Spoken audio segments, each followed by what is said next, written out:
Hi, my name's Eric Pepin, and I want to talk to you about a post I recently did on my Eric Pepin Facebook page. And the post was basically I titled it thousands of years ago on a warm summer's morning.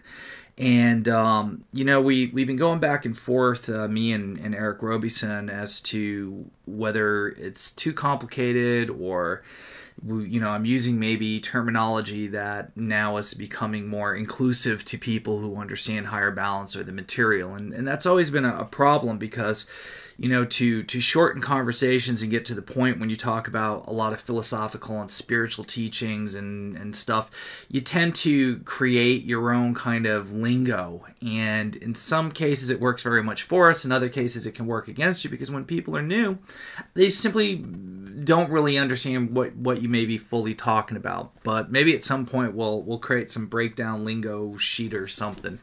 But for now, I wanted to talk about this and what I wrote. And, so I figured, well, some people will get it, some people may not. And, maybe if I break it down, people can walk away getting a little bit more from it. And that, at the end of the day, is probably what's most important.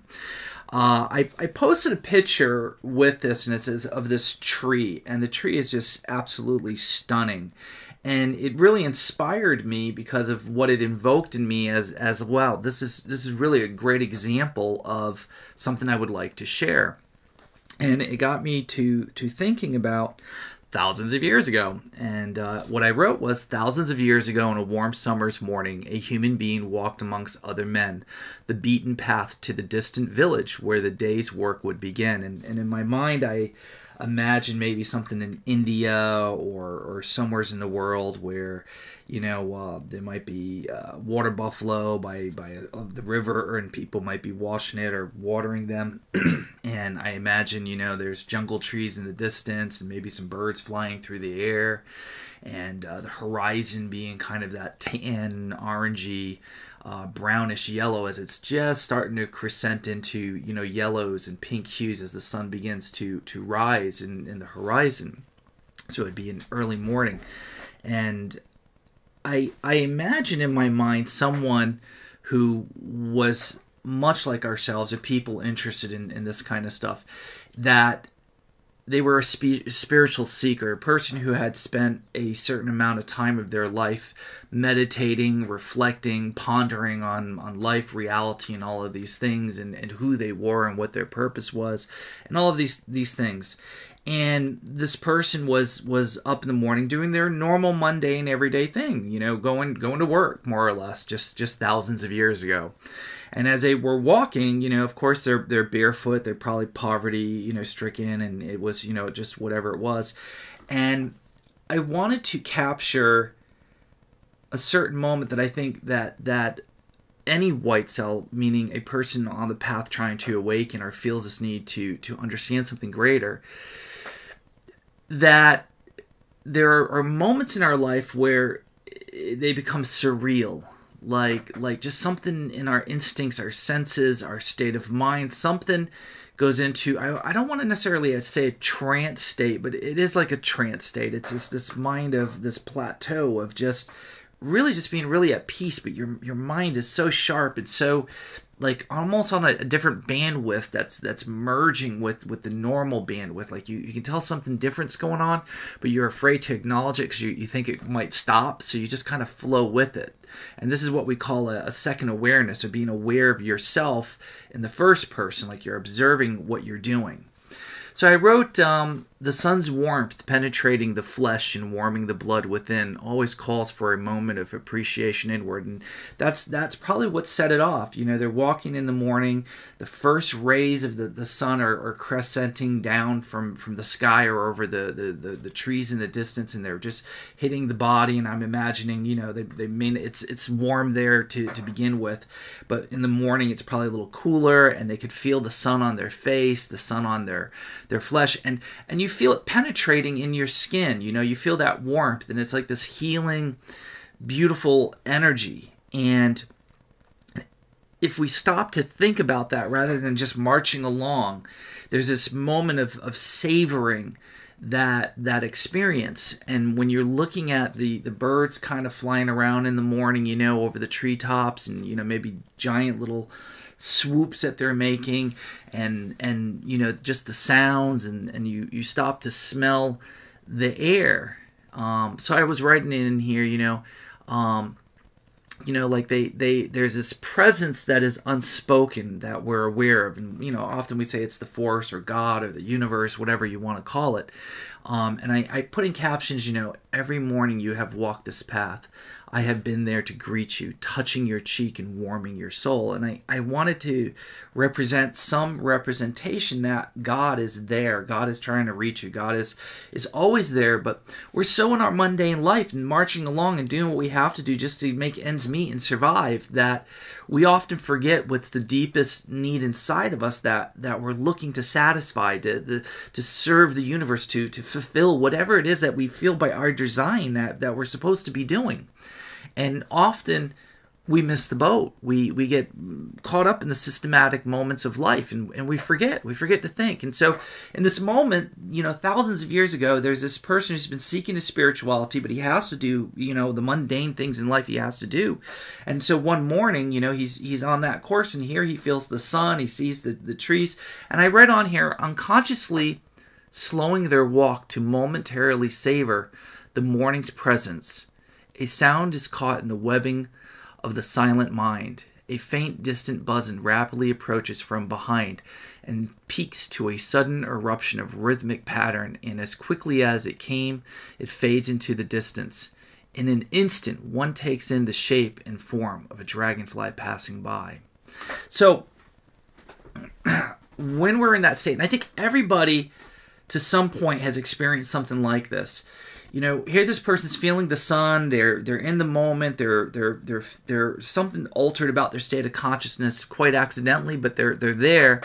And then in the distance behind your head, you hear this humming, this buzzing. And the second your mind is on it, that buzzing could have went in any million of direction. But today, at this moment, it's coming towards you from behind. And it's getting louder, and your mind is tracking. It no longer hears the birds. It no longer hears the cows in the distance in the water. It doesn't hear the people or anything around or any sound. It's just this buzz is like fixated. It's like your mind somehow is just locked on that sound. And that sound is almost being like a tractor being brought towards your direction. And it comes in and gets louder, louder, louder. And then, boom, and then it passes by and it distantly fades. And it always reminds me of something like tingshas. Tingshas are these bells that are kind of flat from Tibet. And you ring them really hard. And the idea is to focus on that sound for as long as you can hear. For as long as you can concentrate on that, because it makes your mind stop chatter, stop talking. You're really focused on something. And you bring it out to where it's really, really, really, really, really silent till you just can't hear it no more. And you'll be surprised how long you can lock into that. Well, in nature, this dragonfly is kind of doing the same thing. You just don't realize it.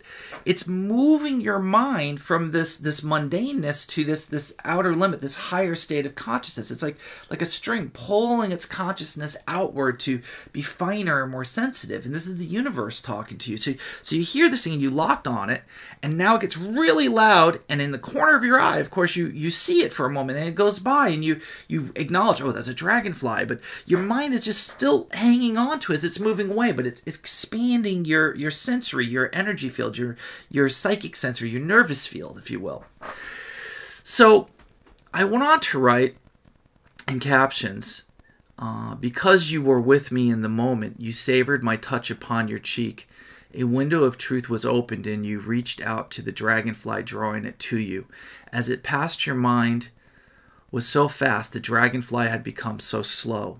Your eyes met as they crossed paths, and in its reflections you seen reality's truth.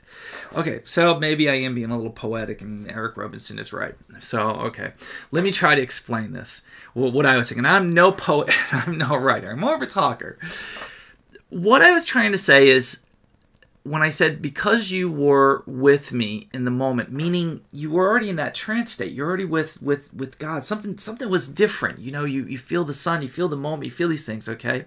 That you were savoring the warmth, you reflected. This is called inner reflection. You feel in the warmth. It's not true deep inner reflection. It's still very earthly, but it's at that brink of crossing over to something deeper. You're thinking about your body. You're thinking about this warmth. You're thinking about something ethereal that you can't smell, you can't touch, and you can't necessarily see, but you know there's a source. You just don't. It's just affecting you. And so this is a part of inner reflection, moving your mind in a different direction, like turning itself upon itself to go within another dimension, if you will. And so I wrote on here, like God talking, because you were with me in the moment, you savored my touch upon your cheek. A window of truth was opened, and you reached out to the dragonfly, drawing it to you. So in other words, the window of truth was when you move in and you felt the sun, but you were in this spiritual state, your sensory changed. And without you unconsciously necessarily knowing, the dragonfly being this unique creature that we all symbolically, intuitively recognize as being something almost unearthly, but it's hard to define, and some other day it's another conversation. There is something to the dragonfly. And so we attracted, so we locked on it, as I was saying earlier, and it sensed you and you sensed it, and there was a union, and that union made it attracted to you to come and move past you, or to serve some greater purpose in the great design of reality. It was making you walk a different path. It was drawing you and saying, hey, come over here, just without saying that. It's like the universe works in a very unique way. So this is what I was saying. So once again, because you were with me in the moment, you savored my touch upon your cheek. A window of truth was opened, and you reached out to the dragonfly, drawing it to you. As it passed your mind was so fast, the dragonfly had become so. When you move into an altered state of awareness, it's the deeper you go, things get slower. Water seems to take like I always say a 3% or a 5% slowness when you first start. You don't really notice it, but you kind of notice it. You know something's not right, but everything looks natural, but it's not until you really catch it. But the water begins to move a little slower down the river. The birds seem to move their wings just a tiny bit slower, but everything begins to slow. And it's not that you're getting slower. Your mind is going faster. Your mind is reaching a higher state of consciousness, so it's processing information very quickly. And when it does that, everything else begins to slow around you for your environment. And this is what I was trying to say. So I went on to say, so you reached out to the dragonfly, drawing it to you. As it passed your mind was so fast, the dragonfly had become so slow. Your eyes met as they crossed paths, and in its reflection you seen reality's truth. So what I mean by that is, when that dragonfly was coming, you were already in this state, and it was a percentage of slowness, but it went and it flew past you. You knew it was a dragonfly because you looked at it. You at some point you looked at it. And it passed and it went along. What you have to understand is, in your mind, your brain is so powerful as a processor. Frame by frame by frame, like high definition, it's locking every 1/10 of a second, if not even more than a 1/10 of a second. And it's in here. You just don't realize you have that access. And in so doing, when you're in that higher state and things seem slower, you take in information. You see things in the subconscious mind that the normal mind doesn't necessarily process. It can't compute everything. It's like overwhelming. So this back of your mind takes it all in, but it says, okay, here are these little chunks so that you can just move on and just take the pieces that are necessary so you can go on with your regular life, your mundane normal purpose. And in so doing, what I'm suggesting is you're at this line where you're in a higher state of consciousness, but you're still in your everyday. You're still trying to figure out why you're feeling this way, but not sure. But you're savoring it. In other words, you know you don't want to pop out of it. So you're the second person is watching you do these things and feeling these things, but that's a higher state of consciousness. You got to catch it. You got to realize, wait a minute, there's another part of me observing me. So when it goes by, there's the higher truth is that it's not just zing. It's like boom, boom, boom, boom, boom, boom, boom, boom. And there's a moment where you probably could see the detail of the dragonfly. The dragonfly's eye is aware of you. Its consciousness knows you're there. It knows to move to your side.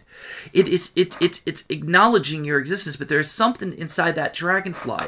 And the interesting thing about dragonfly is that when you think of insects, we think of stuff being a little bit more mechanicalized, like no emotion or anything. But what I'll hint at, and this is more for students who've been around, but when you think about reality and like the movie The Matrix and all these things and stuff, and this is where this is all going, I guess I'm giving away a little bit about the dragonfly. The dragonfly symbolizes kind of the idea that we are in a matrix, if you will. There's something about it that is more so than other insects and other things in life. Something that's more in this weird realm of being uniquely different, but it's earthly. It's like outside of the box, but it's coexisting with us, and we kind of know it, but we don't really know how to place it. So we just, oh, well, it's a dragonfly, but there's something unique. That is the uniqueness. That is the something. It is a trigger. It's a trigger to shift your consciousness if you know how to use that key, if you will. So going on, the cross-pathing reflections you see in reality truth. So when you went by, I'm saying you could see in the eye of the dragonfly. Your mind has such amazing properties that you can literally go in, well, in some cases I can. You can zoom into where that eye is, like right there. You know, in your mind, it's still all happening. Anytime you want to forward, reverse it, anything, zoom in, zoom out. It's not just about playing it forward or backward. You can do amazing things. It just hasn't occurred to you. And you have to train yourself in order to do that with practice. But you can zoom in. And in that reflection, what I am suggesting is that when, like a mirror, in that eye, because the dragonfly sees a different truth, in my opinion. What we see and call reality is one thing. What it sees could be more like grid lines, if you will, or matrixy energy and frequencies that it sees a different truth than what we see. So when you see its reflection in its eye coming out from your state of consciousness, you see the matrix, if you will, reality. And that's what I'm suggesting, but you really kind of have to know the teachings really well to know where I'm going to start, for this to really be like, wow, I really got something out of that.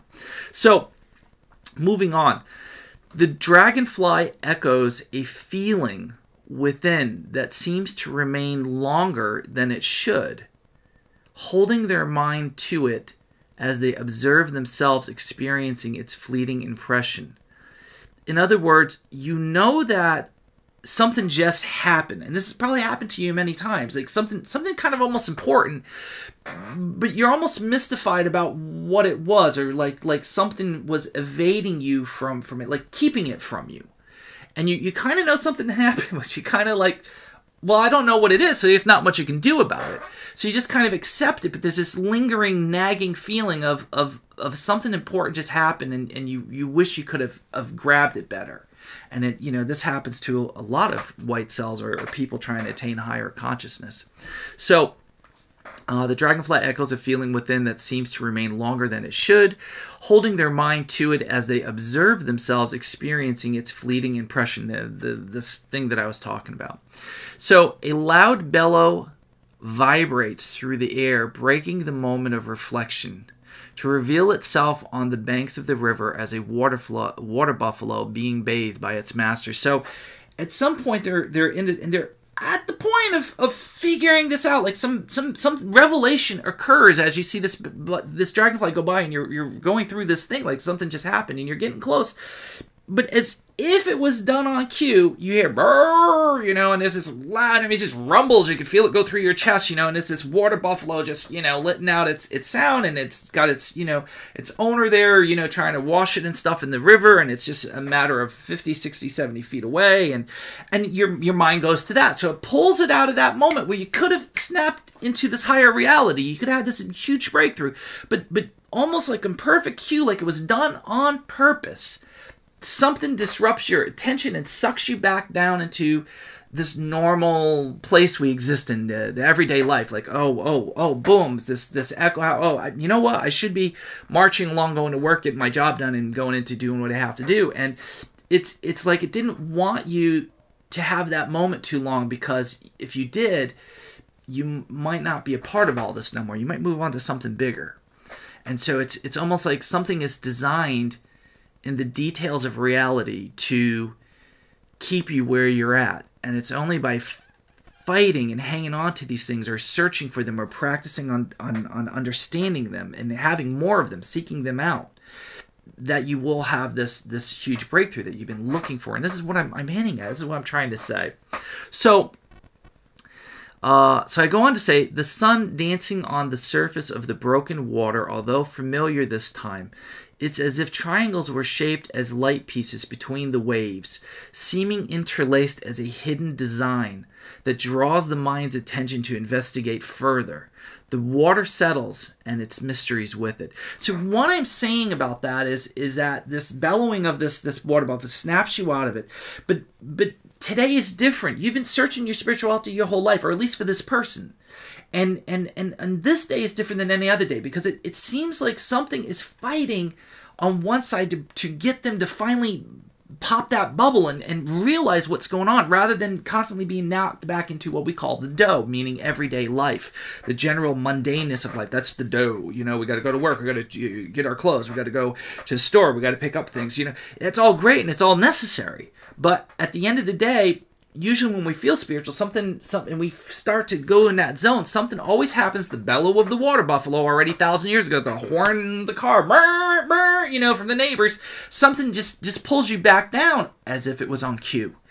And so what I'm saying is that this person now, there's a fight going on. There's a fight within this person who's built up and earned this point of trying to awaken. And it's like one thing's pulling it this way and then another's pulling it that way to awaken. And it's like going back and forth. And so he gets shuddered and he's about ready to go, but there's enough lingering of that state of consciousness that he happens to see behind the water buffalo, the water moving from the water buffalo being kind of bathed there, and it's making all these things kind of in the riverbank, which is a slow, smooth river, but it's making these splashes, and there's these tips and waves, and the sun's coming down, it's making these golden like kind of shapes, and they're going over and over and over like a rhythmic pattern, and it happens to catch his attention, and he gets drawn into it, and he starts observing it. And remember, everything is going just a little bit slower still. He's not quite popped out of it. He almost did, but he managed to hang on, or something was able to grab him before he drifted away. Said, no, look. And so here he sees these waves splashing, the sun's hitting it, and it creates these almost like diamond reflections. And in his mind, instead of it being looking random because it's happening so fast and it just looks like all these things happening up, that he begins to see the mandala. When you think of Hinduism or Buddhism, you see these patterns they make. And this is like a computer program in reality. We don't notice it unless the intellect becomes higher or the mind becomes sharper. And in a higher state of consciousness, when you go there, you see details. And it's revealing if you can capture it and savor it. And so he begins to see the water at first being random, nothing about it. And then it's like kind of turning your head like a dog being amused, or a cat. It's like, huh?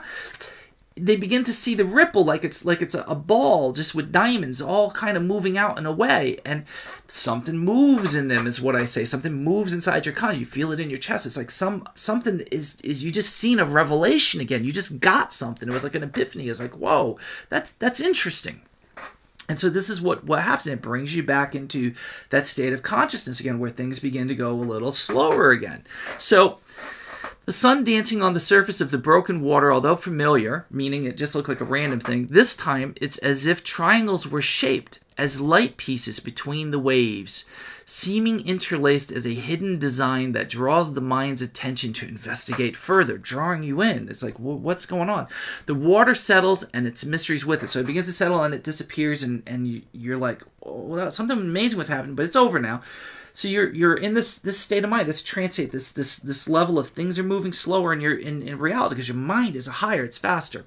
So I go on to say, they become aware, meaning that person, they become aware of the sudden breath inward they take as their mind is released from the moment's captivation.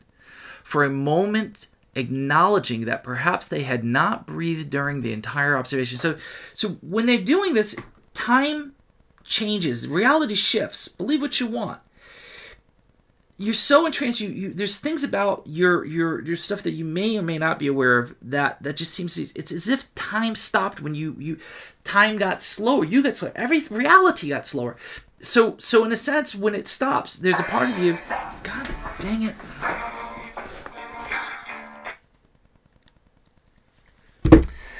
Sorry about that. There is a part of you that is lost and time is changed. And what happens is that you realize at the moment your body kicks in, or that there's a connection, like you've returned, there's always this breath that merges these two worlds, your body being in the dough and your consciousness almost escaping into this another realm. And it's like the body draws you in. So, and you realize it. You're like, oh, that was a really deep breath. It was something like just drops you back in, and you don't think about the dropping back in. You just feel like, oh, there was a satisfying breath. It feels really good, but it's bringing you back down. It's like designed to bring you into the now, into this moment, or whatnot. So. Let's see. They become aware of the sudden breath inward. They take their mind as release. Blah, blah, blah, blah, blah, blah. See breath, breathe during the entire episode. So then I wrote on there, walking the long and distant path, they observe their feet bare and naked, pressing into the soft, dry, powdery earth, admiring the detail of the veins, muscles, and bones, orchestrating each changing step rhythmically. Each step imprinting into the earth, pushing small mounds up and around each toe, and each mound having crumbling grains separately rolling down from the top. So I'm going to try to pick this up because it is kind of long and winded, I guess, and I don't want to bore you. There is this fudge.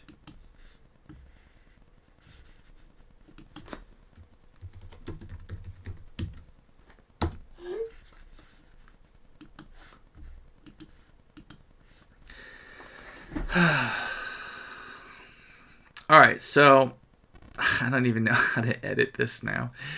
All right, it's a test.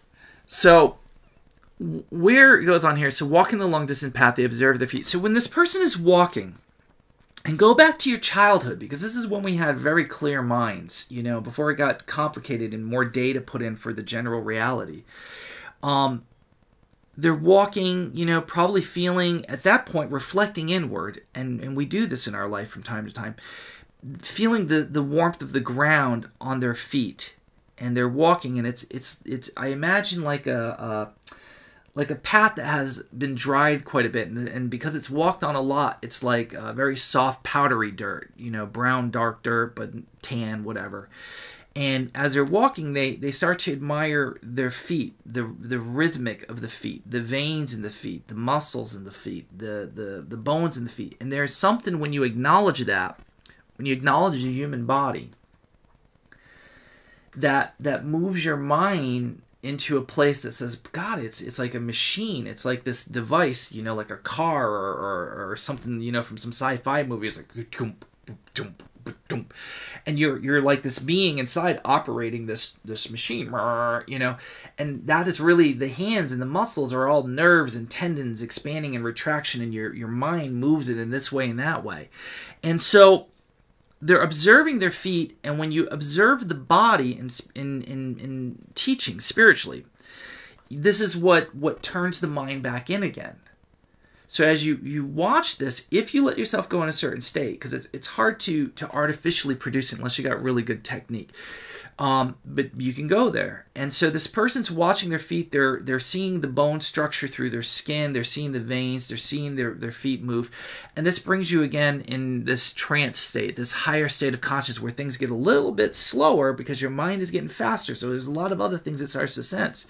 And it helps bring you into that state. That it then becomes apparent watching the feet touch the earth that it makes the sand as it presses down kind of puff up around each toe.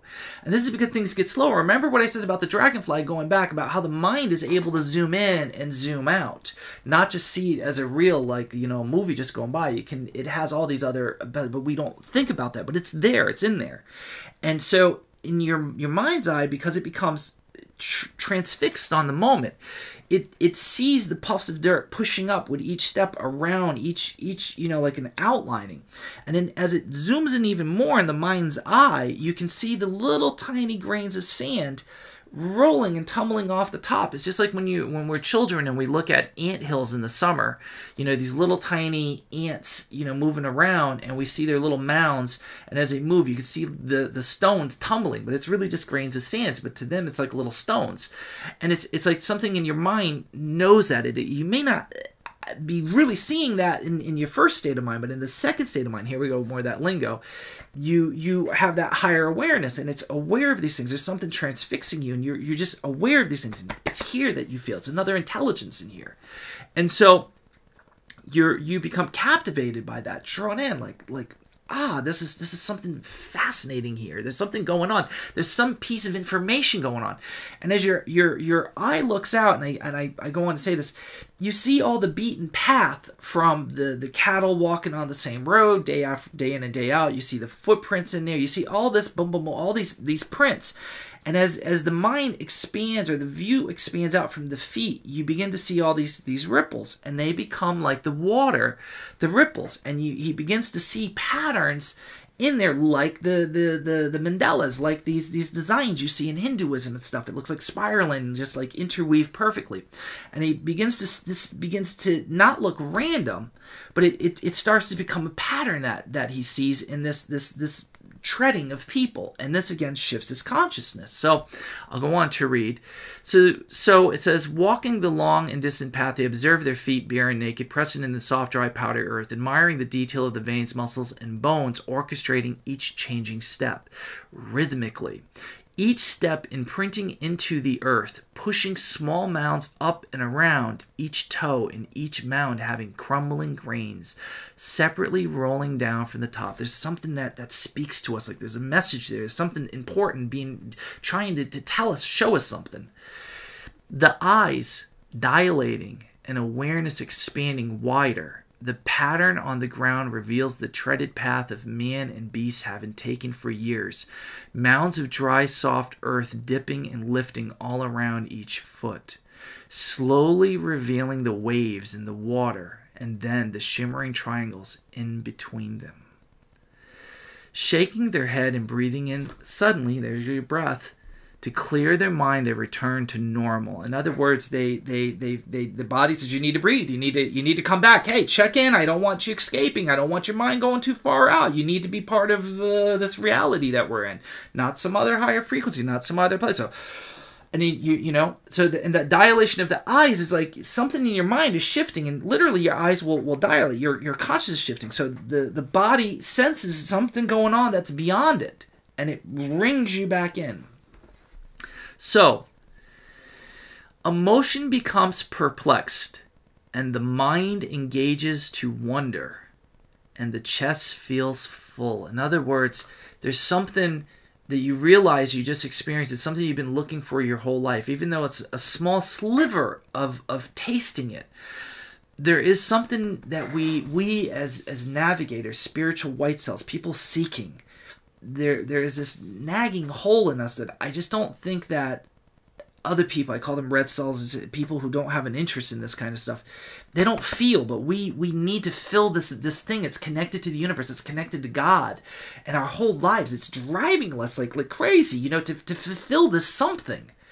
And so at this kind of moment, what I'm saying is the chest feels satisfied, like I just spoke to God, or God showed me something, the universe divulged something. It was very satisfying to me. I know I'm closer. I got something. I need to reflect on this, but you're still in that moment, maybe. So I say in the next sentence, after I say emotion becomes perplexed, like you're thinking about what just happened, the mind engages into wonder, like what does this mean? And the chest feels full, satisfied.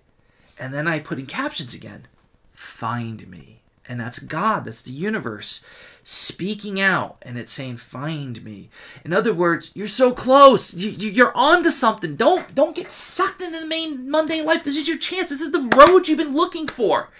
Either you're going to hear the cow bellow or the horn, burp, burp, burp, and you're going to go, oh, I gotta work, I gotta do something. Or somebody's going to say, hey, Baba, you got to come in and help with the grain or the hay, or come help fix the tire. There's a battle going on for you to awaken, or this person to awaken. And so So this is what I'm saying. So what? Find me. It means the universe is saying one more time. I'm trying to reach to you, but you can't hear me with your ears. You can't taste me with your tongue. You can't see me with your eyes. You can't smell me with your nose. But there's a sense in you. There's a sense in you that can find me, but it's hidden even in you. You don't realize it's there. It's the sixth sense. Call it whatever you want. And I'm trying to speak to you through it. It's the media that allows you to understand. It does exist. So, along the river, the forest has a twin reflecting back at it. There is a small old bridge that, crossing a line between the banks, and today it calls their name. My writing is horrible. Along the river, the forest has a twin reflecting back at it. There is a small old bridge that's crossing a line between the banks, and today it calls their name. Crossing the bridge looking forward, they see the path fading into the forest and decide this day they will take the risk and the consequences of not arriving in the village center, if only for a short while. So what I'm saying is, along the river, forest has a twin reflecting back. You're still in that state. You haven't quite lost it. Things are just a little bit slower. Your perception's a little bit higher still. And you look out, you see the river, you see the trees, and you look at the river, and you don't see the river now. You did a moment ago, but now you see the reflection, like it's like this reverse. And what it's saying to you is that there's this other reality. There's this other hidden place, but you only see the river unless you really take a moment to take it in and to allow it to reveal itself. And you see the detail in this everything looks the same, but you see that it's a different perspective. And so it's a shift. It's to say, it's still trying to talk to it. It's still trying to talk to that person. Hey, I'm here. It's just veiled. It's a veil, and you need to remove that veil, and it's possible. And this is what it's trying to say to the mind that could see the reflection zooming in on the dragonfly. It's still another way of communicating. It's like, there's something here. And the bridge is representing, in the mind, at that state of mind, this bridge to come over to the other side, come over to this other higher state of consciousness, come over to God, the universe, call it whatever you want. And this bridge represents, move your body, move your mind over to the other side, like a single line, like a single state of focus, like come. So this person walks over that bridge. He just knows. You know sometimes something's calling out to you. You don't know why, but you're like, I got to go over there. This higher thing going on if you're in that higher state, even beyond that. So they go across that bridge, and I go on to write. And then, of course, there's that nagginess in the back of your brain that's still fighting for you, saying, hey, you got to go to work. You got to go do your job. You got to go do this. And I'm not telling anybody to not go to work or something. I'm trying to relate to you a moment in one's life that I imagine it could have played out this way or that way thousands of years ago. And so there's that calling to say, burp, burp, burp, snap out of it. Come on, we don't want you to go too far away from us. We want to keep you in here with the rest of us. So get over here, and you're fighting. The universe is calling you. Come on, let's satisfy this. Let's have a sit down. I've got things to share with you. And it's calling you. So, and then it reads on, the presence of the trees towering from above makes them feel ever smaller in their presence. There, meaning that person, as if they were fading away into them, meaning you feel so small there's nothing left to you. But the beams of sunlight in between the leaves draws them upward, brings you big again. So this goes to the macro and micro, and you're finding another way. I often find that if I can figure out ways to make people understand something, another way in. It doesn't always have to be so hard, so technical, so sophisticated. It can be a simple thing, but it has to be brilliant in its own. That if you just get it, you get it. You shift your consciousness. It's that simple, but it's that difficult. So when I say they're looking in this higher state, they see the trees and they feel, oh my God, it makes me feel so tiny. And it's something about fading away the flesh, fading away, making you feel this nothingness, ethereal. And then the ethereal, the stuff that's not matter, the trees are organic, they're solid, they're earthly.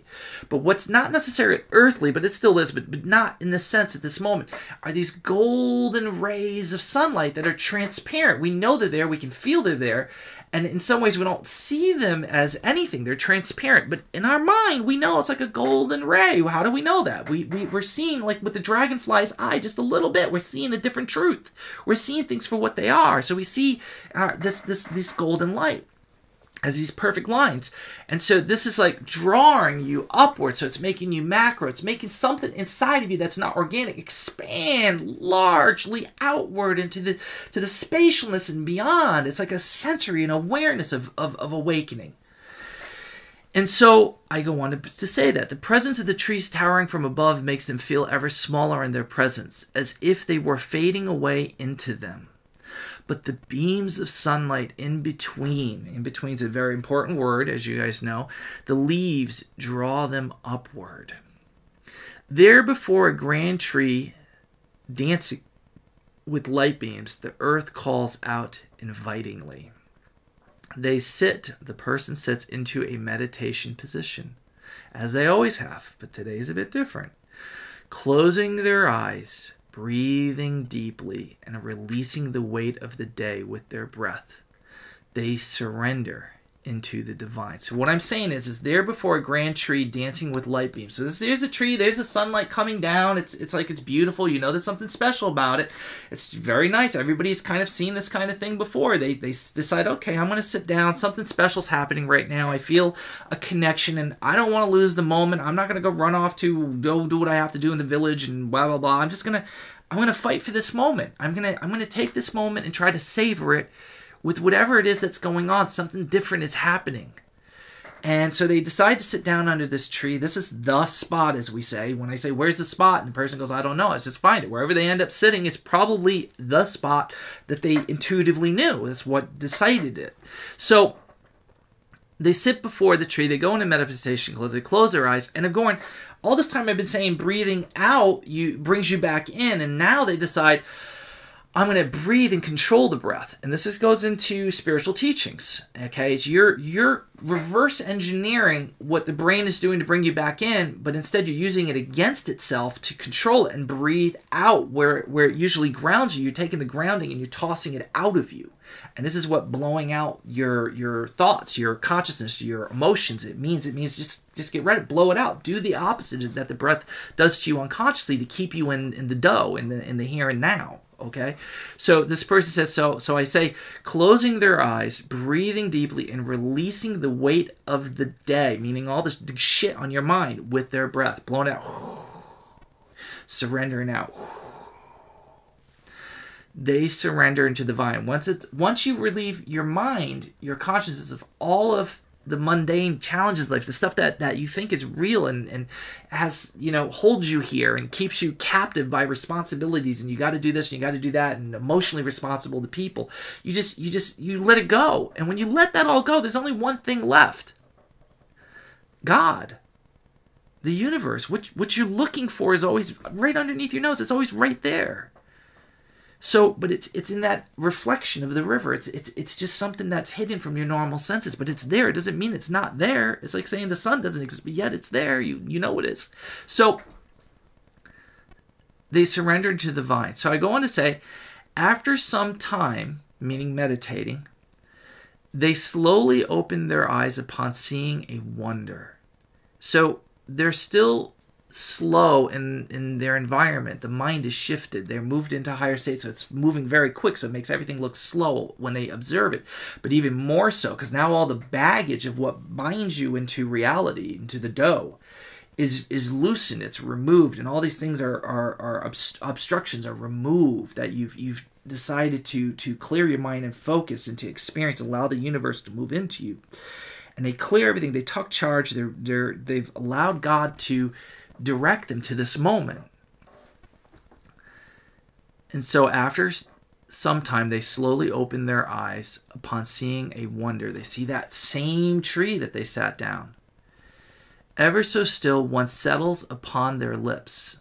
Ever so still, one settles upon their lips, because they're meditating. It's just, they open their eyes.